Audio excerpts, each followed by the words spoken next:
Les amis, salam alaikum, j'espère que vous allez bien. Écoutez, on est en direct live, on est sur Sortir au Maroc. J'espère que tout se passe bien, que vous allez bien. Alors aujourd'hui, nous sommes en compagnie du docteur professeur Booking Hassan. Salam alaikum, c'est Hassan. Comme ça. Comment allez-vous? Très bien, et vous? Alhamdulillah, barakallahu fik. Tout d'abord, je tiens à vous remercier pour le temps que vous m'accordez. C'est moi qui vous remercie pour l'invitation. Non, c'est moi qui vous remercie d'avoir accepté cette invitation. Pourquoi justement je fais cette vidéo? Pour deux raisons. La première, c'est qu'il y a eu un reportage le 7 février dernier sur une chaîne française très connue qui s'appelle TF1, pour faire un petit peu de publicité, et parler de l'émission 7 à 8 qui présentait en fait la chirurgie esthétique au Maroc, donc avec des termes qu'on découvre pour la première fois pour nos oreilles en fait, comme la Ferrari Design d'un côté. Et d'un autre côté, je vous connais, on va dire, depuis, presque un petit peu plus de 2 mois, par l'intermédiaire d'un ami en commun. Et ce qui m'a beaucoup plu chez vous, c'est justement le côté chirurgie réparatrice et vos plus de 30 ans de loyaux services pour l'hôpital Ibn Rushd, où vous avez également parcouru des campagnes lointaines pour aller guérir des enfants qui étaient atteints de malformations, que ce soit du visage, que ce soit du corps, au niveau du corps humain, etc. Et donc, depuis un petit peu plus de 2 mois maintenant, j'ai appris à faire connaissance avec vous, à voir un peu qui vous êtes et ainsi de suite. Et je vous ai proposé naturellement cette interview parce que j'ai pas d'amis dans le milieu de la chirurgie esthétique à part vous. Et puis, j'ai l'impression que vous avez l'air de bien maîtriser le sujet, puisqu'encore il n'y a pas très longtemps, vous étiez invité par la radio 2M pour intervenir et justement parler de ce fameux reportage qui a eu lieu donc le fameux 7 février sur l'émission 7 à 8. Et j'ai quelques questions à vous poser. Pourquoi? Parce que voilà, nous, Sortir au Maroc, on a l'habitude de conseiller à nos abonnés, entre parenthèses, d'aller manger dans tel endroit. Alors c'est pas nouveau ce qu'on fait, c'est-à-dire qu'on est habitué, alors bon là c'est un peu compliqué puisque les salles de sport sont fermées, mais on est habitué à régulièrement parler de sport, parce que c'est bien de manger, mais après il faut savoir aussi entretenir son corps. Mais c'est vrai qu'on a des fois des questions, pas souvent, hein, attention, j'en ai quelques-unes, c'est vraiment des perles rares, où on nous dit: est-ce que tu connais pas un bon docteur chirurgien esthétique? Alors loin de moi cette opportunité de vous offrir une publicité sur Sortir au Maroc de façon à vous attirer une nouvelle clientèle à travers Sortir au Maroc, c'est pas du tout l'objectif préconisé, mais vraiment des interrogations que j'ai. Vraiment, j'ai travaillé une nuit pour vous préparer ces questions. On les a vues ensemble parce que voilà, je vais vous dire cash certaines choses qui peut-être vont pas vous faire plaisir, mais vous avez accepté que je vous pose ces questions. Et on espère aussi rétablir un petit peu une vérité sur ce qu'est réellement la chirurgie esthétique ici au Maroc. Voilà, mon intro est finie. Si vous avez une petite réponse à m'apporter par rapport à tout ça. Merci pour cette introduction. Donc vous m'avez bien introduit, mais moi j'étais professeur de chirurgie plastique, réparatrice, esthétique et chef de service au CHU Ibn Rushd pendant une 30aine d'années. Donc il m'est arrivé de travailler dans les hôpitaux, comme vous l'avez dit, et de former aussi une 40aine de plasticiens marocains. D'accord. Donc c'est dans ce sens-là que peut-être ce que vous avez rapporté dans votre introduction. En plus, il s'est avéré que je suis le président de la Société marocaine de chirurgie plastique, réparatrice et esthétique. Et vis-à-vis de cette émission, donc on a publié un communiqué de presse que vous pouvez trouver partout dans les journaux et tout ça, concernant cette émission. Ça d'une part. D'autre part, effectivement, je suis le directeur médical d'Opération Smile Maroc, donc ce qui m'a permis de faire tous les patelins du Maroc pour aller traiter un petit peu les enfants mal formés et les brûlés, aussi bien au Maroc, en Afrique, en Asie. Et surtout, peut-être pour introduire, c'est-à-dire pour aller vers vos questions, de dire que la chirurgie plastique, c'est ce qu'on appelle la chirurgie esthétique, entre guillemets, on va y arriver pour la définir. La chirurgie plastique, c'est pas la chirurgie, c'est-à-dire je sais pas moi, des salons ou du bling-bling, mais c'est une chirurgie curative, c'est une chirurgie qui a pour objectif un objectif thérapeutique. Donc c'est pas du superflu. Donc la chirurgie plastique ou esthétique entre guillemets, je vous dis que c'est un art médical qui répond à une déontologie, à une éthique et à des normes scientifiques mondialement établies. Alors justement, pour essayer de faire le parallèle avec cette fameuse émission, Docteur, et notamment par rapport à toutes sortes de reports comment on appelle ça, d'interviews qui ont été réalisées pendant ce reportage, on a l'impression en fait que c'est devenu une sorte de service de consommation. On va pas dire de produit de consommation, mais de service de consommation. J'ai envie de me refaire mes fesses, mes seins, mon nez, tu prends rendez-vous et automatiquement tu passes au bistouri et c'est parti. La question vraiment que je me pose là dans un premier temps, c'est je souffre d'un réel complexe. Est-ce que la chirurgie esthétique est vraiment la solution miracle? La chirurgie, c'est-à-dire pour essayer d'enlever les parenthèses, parce que je vous ai toujours dit que la chirurgie esthétique, pour moi, c'est entre guillemets. La chirurgie esthétique, on va la définir pour qu'on puisse passer ce cap. La chirurgie esthétique, c'est quoi? C'est pas de prendre quelqu'un de normal et d'embellir. Non. La chirurgie esthétique, c'est une chirurgie qui intervient sur un organe où il y a un défaut anatomique qui a des répercussions psychologiques. Un défaut anatomique, minime soit-il, mais avec des répercussions psychologiques. Quand le chirurgien intervient sur ce défaut anatomique, donc il rétablit le bien-être de la personne, c'est-à-dire il traite ses répercussions psychologiques. Mais s'il n'y a pas de substratum anatomique, s'il n'y a pas de petites déformations anatomiques, mais c'est-à-dire le chirurgien n'aura pas sur quoi il va intervenir, donc à la limite, cette chirurgie est illicite.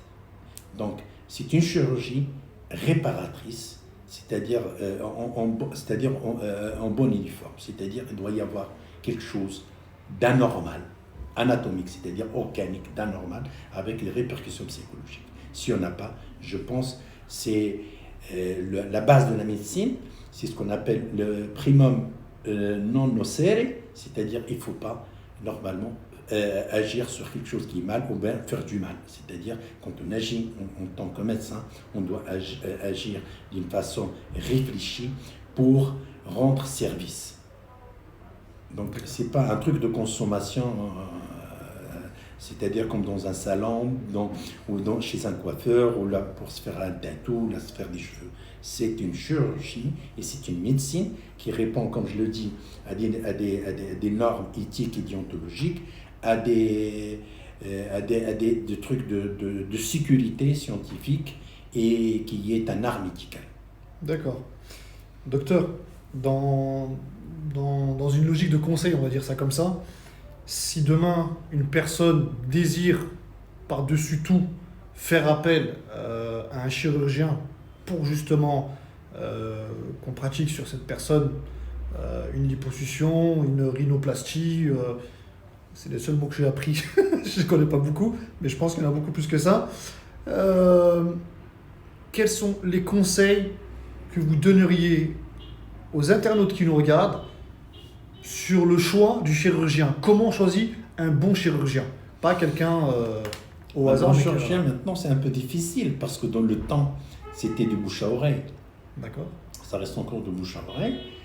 Il y a au niveau déjà, il faut choisir des chirurgiens diplômés parce qu'il y a parfois des gens qui ne sont pas diplômés, qui peuvent faire de la chirurgie plastique alors ils ont d'autres spécialités, voire pas de spécialité. Donc pour ça, il y a le Conseil de l'Ordre. D'accord. Le Conseil de l'Ordre, il y a la liste des médecins spécialistes. Et puis, il y a les sociétés savantes. D'accord. Qui est la corporation des plasticiens ou des chirurgiens, quelle que soit la spécialité. Et il y a, comme je l'ai dit, le bouche à oreille, mais maintenant, il y a cette introduction des réseaux sociaux. Est-ce qu'en allant voir mon compte Instagram ou mon compte Facebook, est-ce que je suis un bon chirurgien ou non?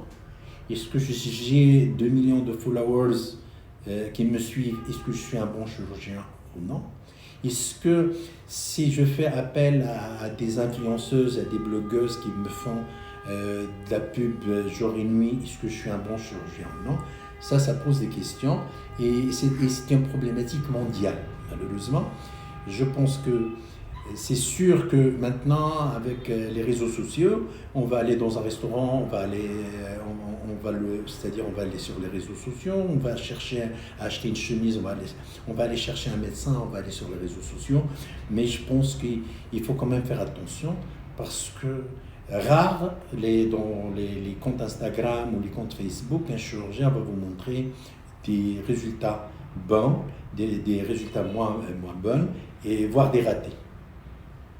Alors justement, vu que vous parlez de ratés, si je peux me permettre cette question, vous, docteur, vous faites de la chirurgie esthétique, on est d'accord? Vous avez déjà eu des ratés? Oui, mais c'est sûr. C'est vrai? C'est certain.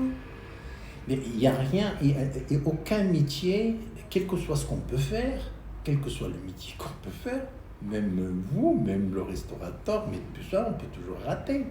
Et il y a, on peut avoir des complications. Les complications existent. Et les complications existent plus parce qu'on intervient sur un corps humain. On ne sait même pas comment il va réagir.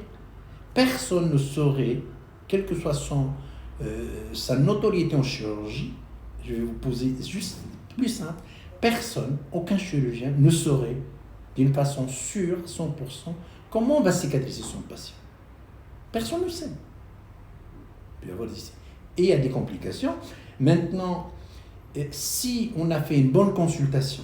Alors justement, avant de parler j'en arrive, justement, pour éviter ça, comment que ça se passe au niveau de la toute première consultation? Allô docteur, prise de rendez-vous, je vous rencontre aujourd'hui. Regarde là, c'est parti, comment ça se passe? C'est-à-dire, comme j'ai dit, parce que je l'ai toujours dit, le chirurgien plasticien est un psychiatre avec un bistouri. Il est dangereux. Non, c'est pas un psychique avec là, j'ai bien compris. Un psychiatre avec un bistouri, dans le sens, la première consultation est très importante.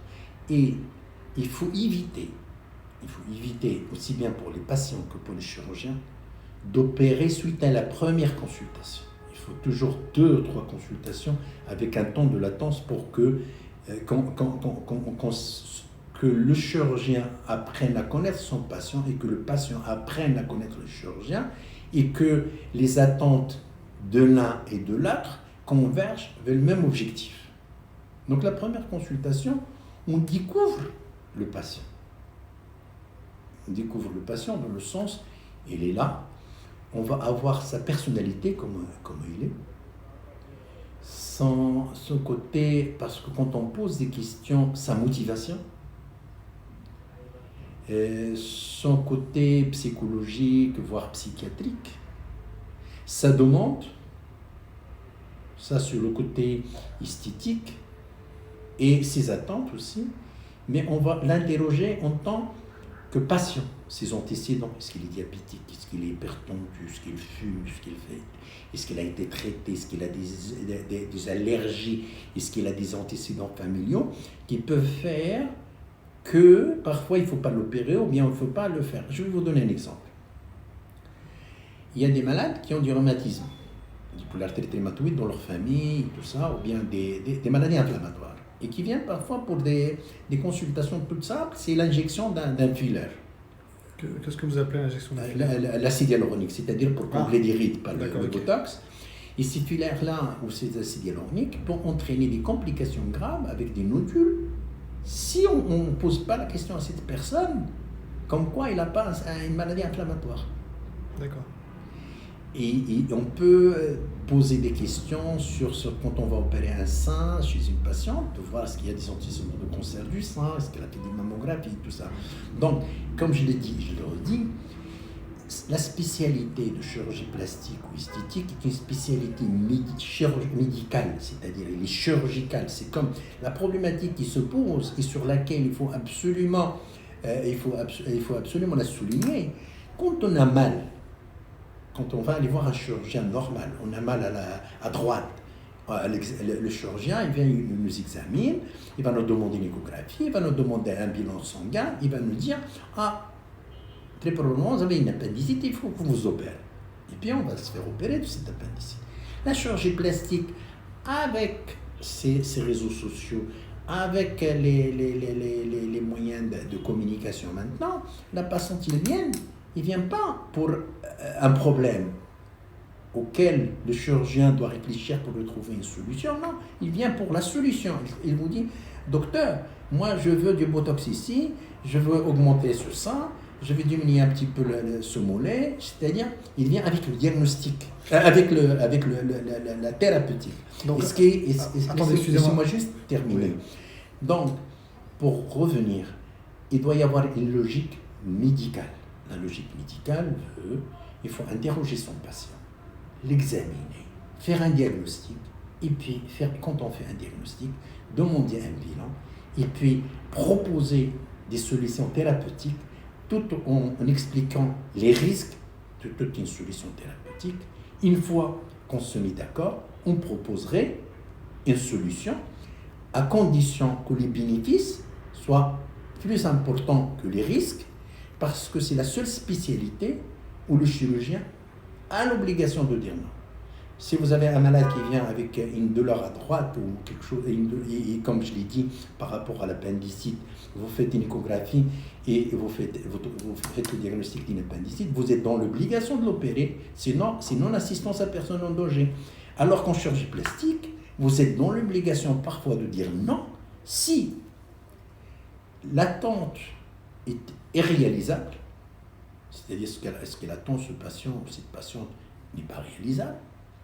Si vous voyez qu'elle n'a rien, parce que parfois il y a des dysmorphophobes qui viennent chez le plasticien, c'est pour ça que je vous ai dit c'est un psychiatre avec un bistouri, c'est les risques l'emportent sur les bénéfices. D'accord. Alors vous avez dit 2-3 choses qui posent 2-3 questions d'ailleurs. Tout à l'heure, vous dites il arrive avec un diagnostic. Donc en gros, vous êtes en train de me dire que par exemple, maintenant, le patient, client, on peut même l'appeler comme ça, quand il vient, à travers les réseaux sociaux, ça peut être des images type Kim Kardashian, etc. Il a vu une grosse paire de fesses, il s'est dit tiens, je veux les mêmes. Donc il vient vous voir, il vous dit je veux la même chose que ça, par exemple. Ensuite, vous dites que vous êtes dans l'obligation de refuser d'opérer ce client. Mais alors il y a une question de déontologie, mais est-ce que il n'y a pas aussi cette question d'appât du gain, parce qu'on sait que la chirurgie esthétique c'est un milieu qui gagne beaucoup d'argent. Est-ce que vous dites pas d'un côté oui, mais si c'est pas moi qui l'opère, c'est mon confrère qui va l'opérer, donc c'est un chiffre d'affaires en moins pour moi, et ainsi de suite. Il ne faut pas se leurrer, il y a de l'argent à prendre dans ce milieu, et on le sait, on sait que tous ceux qui font de la chirurgie esthétique prennent de l'argent. Donc, il n'y a pas, je ne parle pas spécialement pour vous, mais je parle en général. On va parler en général. Oui, bien sûr. Je vais vous dire un truc. Dans la chirurgie esthétique et plastique, c'est là où il y a le plus de mésentente ou de mécontentement des patients. Pourquoi? Quand on opère quelqu'un, les photos, ils vont dire voilà, je veux les lèvres de Pamela Anderson. Quand je faisais ma formation, ça fait longtemps, je la faisais entre autres en France, pour faire le nez. Si quelqu'un vient vous dire monsieur, je viens pour une consultation de rhinoplastie. Maintenant, on prend des photos, maintenant on peut faire des analyses sur des ordinateurs, on peut même faire des Photoshop. Avant, qu'est-ce qu'on faisait? On demande au monsieur d'aller chez un plâtrier et de faire un masque et de faire chez le plâtrier le nez qu'il veut. D'accord. C'est-à-dire, il propose, c'est-à-dire on fait un moule chez le plâtrier, c'est pas chez le médecin. Ouais. Et il dit au plâtrier, avec le plâtrier, il commence à dessiner son nez. Incroyable. Les gens, ça c'était quelque chose qui était magnifique, parce que les gens qui sont instables et qui savent même pas ce qu'ils veulent, ils te ramènent 6 modèles, ils savent pas ce qu'ils veulent. Ah oui. Alors on l'opère pas. Alors quelqu'un qui sait ce qu'il veut, il t'amène un modèle. Donc c'est pour ça qu'il y a tout un côté psychologique et psychiatrique. Maintenant, si on opère quelqu'un parce que si jamais je ne l'opère pas, il va être opéré chez mon voisin, vaut mieux qu'elle aille l'opérer, parce que si la demande n'est pas raisonnable, et si l'attente n'est pas raisonnable, la personne, très probablement dysmorphophobe, il va revenir le lendemain et vous dit mais docteur, c'est pas ça sur lequel on s'est mis d'accord. Quand on prend, il y a quelque chose dans le corps humain qui est le vieillissement et qui est la gravité. Newton avait décrit la gravité, c'est que plus on met du poids, plus ça va tomber. Plus on va mettre des grosses fesses, plus ça va tomber. Plus on va mettre des gros seins, plus ça va tomber. La patiente ou le patient ne se rendent pas compte. Mais avec le temps, ils vont se dire, mais c'est pas bon. Et puis, c'est culturel. Moi, dans ma pratique, il y a des jeunes filles qui viennent, marocaines, qui viennent pour faire de la chirurgie esthétique, et je leur ai toujours dit, essayez de vous imaginer à l'âge de 50 ans. Est-ce que dans votre famille, dans votre milieu, je ne professe pas de la morale, est-ce que dans 50 ans, quand vous êtes, ou dans 60 ans, quand vous serez grand-mère, est-ce que ces fesses ou ces seins vont aller avec vous? Oui. C'est l'évolution de le temps. Parce que on est des médecins. Donc on peut, nous, en tant que médecins, comprendre l'évolution des choses. La patiente, non. C'est sûr, je suis d'accord. Du coup, quand vous êtes face à un patient, une patiente, est-ce que les mises en garde, on va dire, sont vraiment très clairement édictées? Est-ce qu'il y a un document qui est signé avant l'opération entre vous et le patient qui fait que d'un côté, lui sait qu'il y a cette mise en garde et qu'il l'accepte malgré tout et que demain il ne peut pas se retourner contre vous s'il y a des effets indésirables, on va dire. Et de l'autre côté, vous, un document bien évidemment qui vous protège contre toute attaque, etc. Quoi. Il y a tout ce qui est contrat, je dirais, il y a tout ce qui est contrat écrit, mais il y a le contrat moral. Moi, j'ai lu sur Internet, on parle carrément de consentement libre et éclairé. Non, on va revenir. Il y a le contrat papier et le contrat moral. Le contrat moral, c'est entre un médecin et un patient. Le contrat écrit, il y a le consentement éclairé. Le consentement éclairé est quasi obligatoire maintenant. Pour toutes les spécialités, surtout les yeux, on explique les tenants, les aboutissants, les complications, les effets indésirables, tout, on explique, et puis le malade le signe. Mais sur le plan moral, si moi, médecin, je sais qu'il y a un risque énorme, je ne peux pas le prendre pour mon patient, même s'il le signe. Ah oui, donc le fait de signer un consentement éclairé ne décharge pas le médecin de sa responsabilité quand il fait quelque chose de désharmonie ou quelque chose qu'il prend un risque inutile. Ah, d'accord.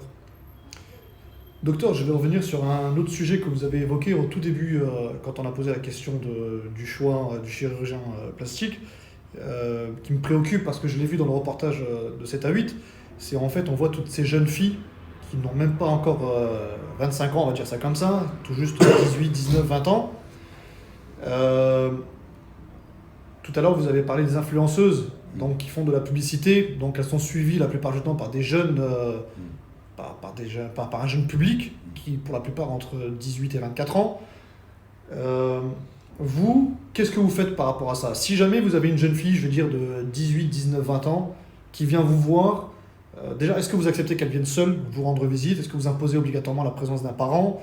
Est-ce que vous acceptez d'opérer si, par exemple, on vous demande de faire un botox au niveau des lèvres, etc. Voilà, donnez-moi un peu votre politique à vous déjà, et puis comment, normalement, est-ce qu'il y a une loi, est-ce qu'il y a quelque chose qui protège jusqu'à un certain âge D'abord, on ne peut pas intervenir sur un organe qui n'a pas encore complété sa croissance. D'accord. Pour vous, c'est quel âge la croissance? La polonaise, c'est 21 ans, au-delà de 22 ans. 18 ans. Les seins, c'est après au-delà de la puberté.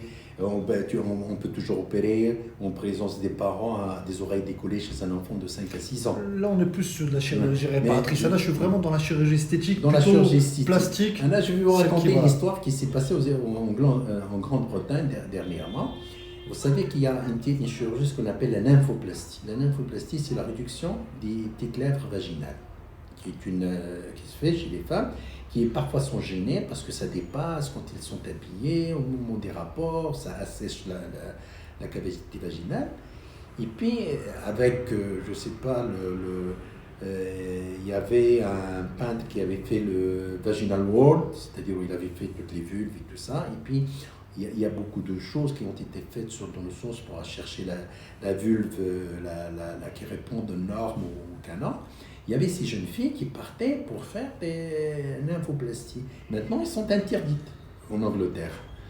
Il y a des pays, au Brésil, au Liban, où on payait la chirurgie esthétique pour soit des prothèses mammaires, soit des rhinoplasties pour après le bac.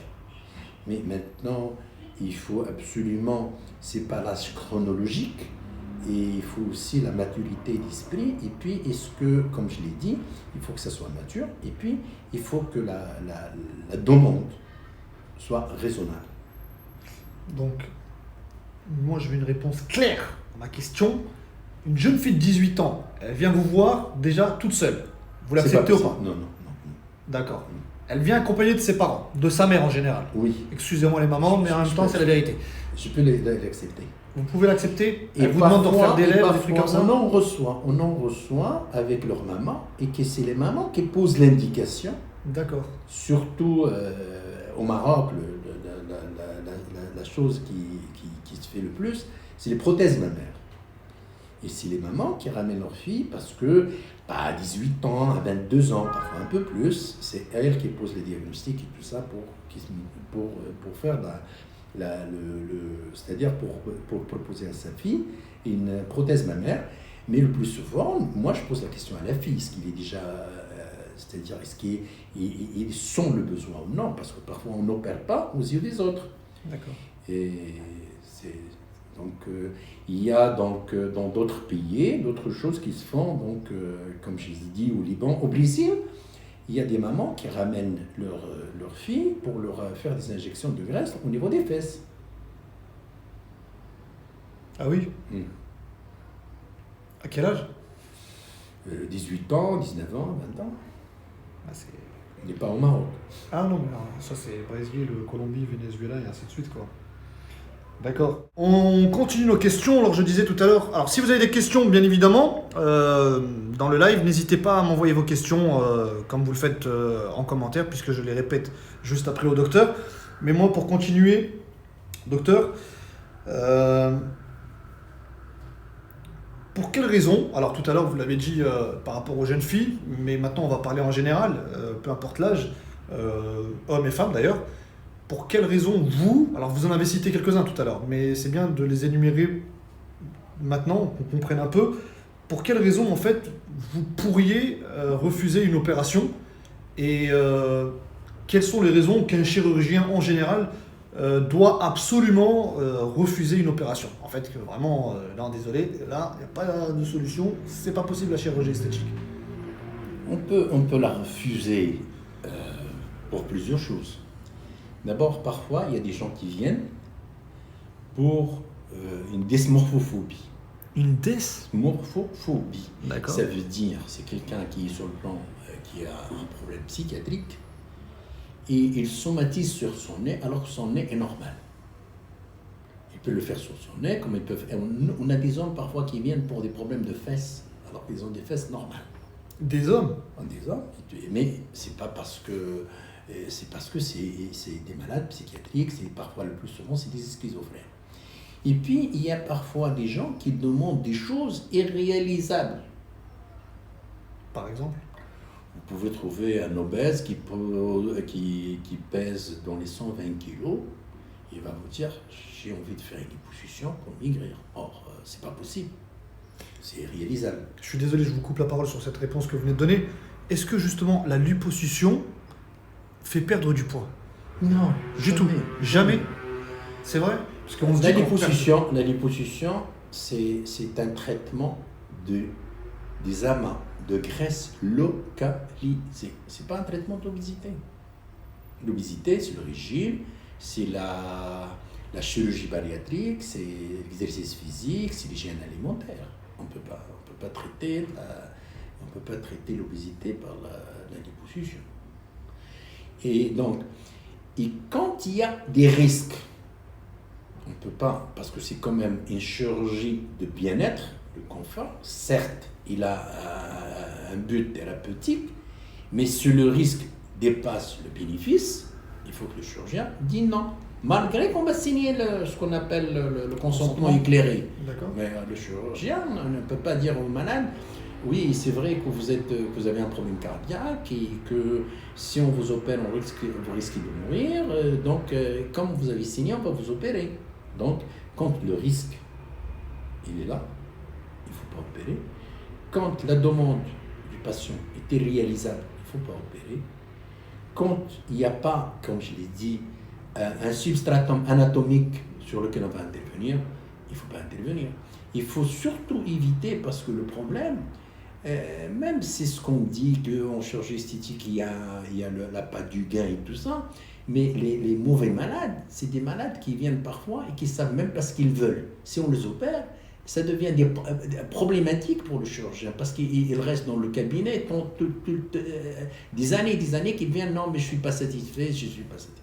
Et puis, une chose qui est très intéressante, c'est les gens addicts à la chirurgie esthétique. Il faut éviter de les opérer. Quand ça devient une addiction, ça veut dire que les gens ne sont pas bien de leur peau. Et qu'au lieu de les opérer, et de continuer de les opérer, il vaut mieux les confier à des psychiatres. D'accord. Et vous, justement, vous êtes en contact avec des confrères? On travaille beaucoup avec les psychiatres. C'est vrai. Il y a dans c'est une guillemets, il y a dans l'histoire, donc vous connaissez Michael Jackson. Michael Jackson avait abusé de la chirurgie esthétique. Parce qu'il n'était pas bien dans sa peau. Il a terminé comment? Ouais. Parce que un plasticien qui voit qu'il y a quelqu'un qui est addict à la chirurgie esthétique et qui décèle son problème psychiatrique et qui le met entre les mains d'un psychiatre, il va lui rendre service. Est-ce que vous ne trouvez pas que d'un côté, vous, les chirurgiens esthétiques, je parle de tout le monde en général, vous ne contribuez pas à ça aussi, le fait de rendre addict? Parce que je ne sais pas, moi je dis une bêtise, une femme aujourd'hui vient chez vous, elle demande à ce qu'on lui refasse ses fesses, au bout de 6 mois on voit le résultat, c'est magnifique, c'est beau, on lui dit punaise, dans la rue tout le monde la félicite, tout le monde la siffle, tout le monde la drague, et elle se dit tiens, il m'a refait les fesses, c'était plutôt sympa, peut-être revenir chez lui, refaire mes seins. Et puis après, elle va se dire que elle va prendre de l'âge, donc elle va se dire peut-être je vais refaire mes lèvres, je vais refaire un botox. Et donc vous allez toujours dire oui parce que d'un côté il y a de l'argent, d'un autre côté il y a aussi le.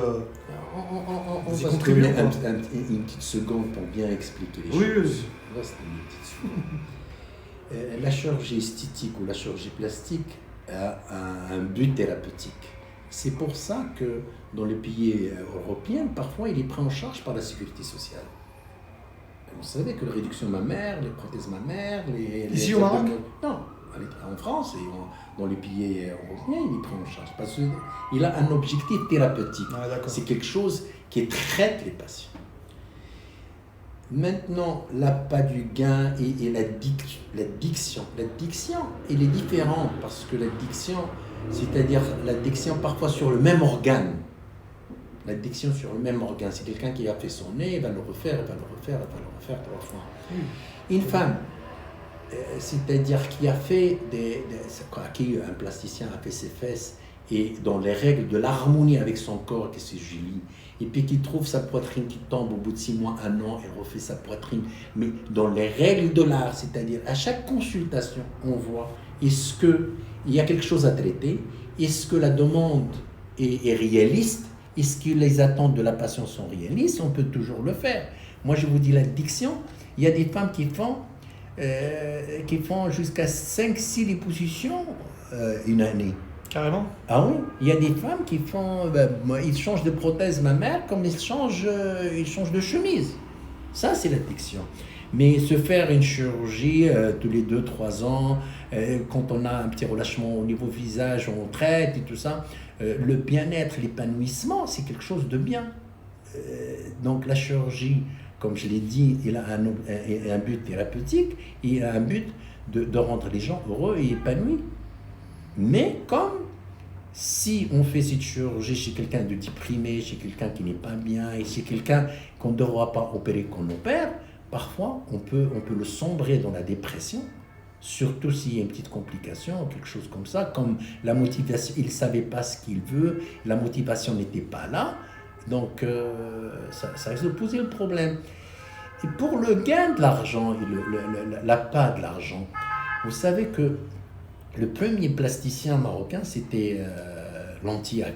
C'est lui qui a fait la première chirurgical office à Casablanca, au quartier Palmier. Avant que ça soit aux États-Unis, mais en France. C'est-à-dire ce qu'on appelle le chirurgical office, c'est-à-dire ces petites cliniques. La première était c'est-à-dire il avait fait une à Casa, puis il est parti à Paris en faire une autre. Maintenant, ces petites cliniques, on commence à ne plus les faire maintenant, à opérer dans des grandes cliniques pour la sécurité des patients.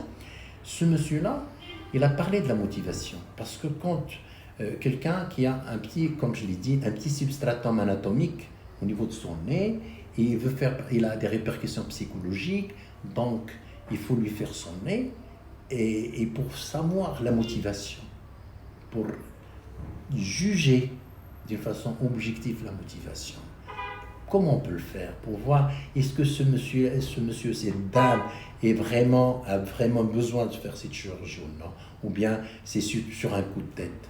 On va lui expliquer les complications. S'il accepte les complications, ça veut dire qu'il est motivé. On va lui donner un prix à payer. S'il arrive à le payer, ça veut dire qu'il est motivé.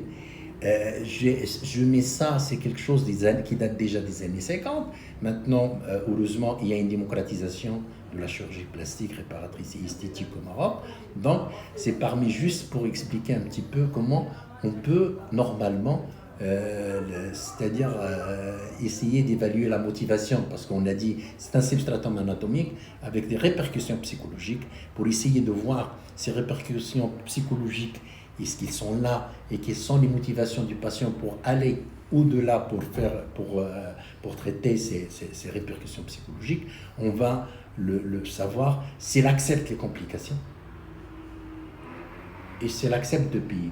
Et parfois, on peut, en tant que plasticien, parce que parfois, il y a des gens qui ne veulent pas partir. Tu lui dis, voilà, ça va être une catastrophe, vous n'allez pas avoir de résultats. Non, docteur, il faut absolument vous montrer. Alors parfois, on est obligé de mettre des trucs pour les dissuader, soit lui expliquer qu'il y a des complications graves, soit parfois de donner des prix insupportables pour qu'ils partent, parce que parfois ils n'acceptent pas de leur dire non. Alors justement, je vais rebondir sur la question du prix, parce que dans le reportage on entend ça aussi sur 7 à 8. Il y a quand même des gens qui vont aller jusqu'à taper des crédits de consommation pour financer justement cette chirurgie. Moi, je sais pas si je dois vous parler en tant que docteur là tout à coup, est-ce qu'en tant qu'être humain, en tant que musulman, en tant que marocain, est-ce que vous trouvez que c'est éthique quand même d'en arriver jusqu'à... Ben voilà, on se dit la fille elle veut absolument, le garçon veut absolument, et là on se dit que... Je sais pas, je vais pas dire que c'est écrit pauvre ou riche sur son front, non. Mais moi, comment vous réagissez face à ça? Je vais réagir en deux plans. Déjà, c'est pas le premier pays musulman où ça existe. Non, c'est vrai. Au Liban, ça a dépassé. Aux aux États-Unis, au Brésil et tout ça. C'est à la limite des crédits à la consommation. D'accord. Je dirais pas que la chirurgie, oui, c'est certain que c'est une prestation de service. On peut l'assimiler à une consommation et on peut faire. C'est pas ça la problématique. Le deuxième, c'est-à-dire ma deuxième réponse, c'est qu'il y a des phénomènes sociétals qui font le miroir de la société. C'est la chirurgie esthétique, les jeunes filles, ce qu'on a vu sur TF1, c'est le miroir d'une société.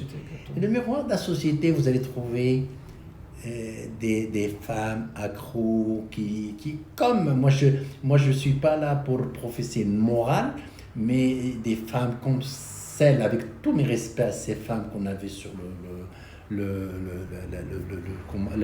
truc d'émission de TF1, on peut avoir des chirurgiens comme ce qu'on a vu, comme on peut avoir d'autres chirurgiens, comme on peut avoir même partout. Si vous voyez le truc comment les scientifiques, les docteurs en France ont géré le Covid, vous allez avoir des gens qui parlent à droite, des gens qui parlent à gauche, des gens qui sont sur l'éthique, des gens qui sont sur moins l'éthique et tout ça.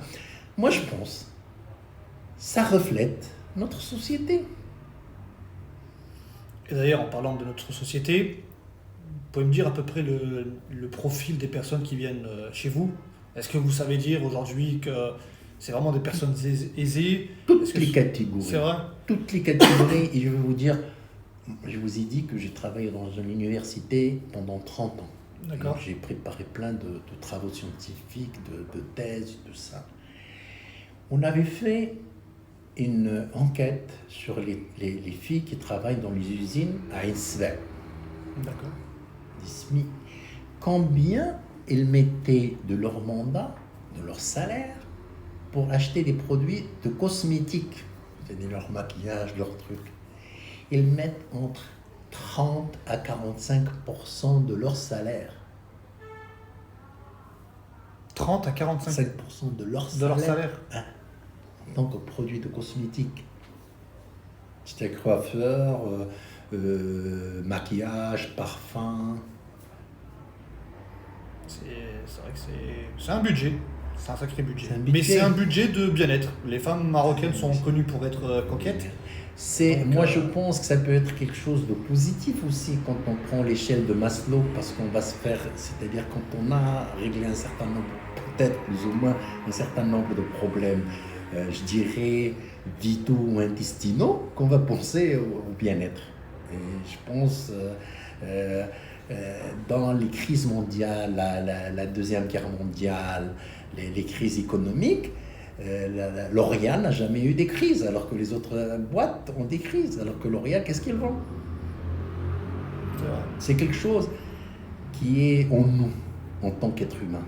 C'est-à-dire plaire, paraître. Et c'est à la limite, c'est ce qui fait que même pour perpétuer notre race, c'est séduire, c'est ça. J'ai une dernière question qui est, on va dire, un peu particulière. Vous n'avez pas l'impression, en tant que chirurgien plasticien, quand vous avez des clientes, je vais prendre l'exemple des clientes parce que